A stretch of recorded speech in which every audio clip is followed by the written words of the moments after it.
Allah the Exalted says, "Undoubtedly Allah commands you to pay back the trusts to their owners, and that when you judge amongst people, judge with justice. Undoubtedly how well Allah admonishes you. Verily Allah hears, sees." Surah An-Nisa verse 58.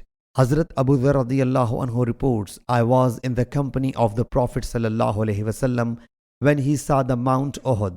He sallallahu alaihi wasallam said, I do not aspire that it may be transformed into gold, a golden mountain, for me, and a dinar out of it may remain with me for more than 3 days, except the dinar which I keep for redeeming debt." Then he sallallahu alaihi wasallam said, "Undoubtedly the more affluent will be the more destitute, except those who continue to spend out of the property in this way." And Abu Shihab beckoned towards his front and right and left, whereas they are few in number. Then he sallallahu alaihi wasallam said, "Stay at your place." Then he moved forward. After some time I heard a voice, so I intended to go ahead, but then I remembered his command, "Stay at your place." When he sallallahu alaihi wasallam returned, I submitted.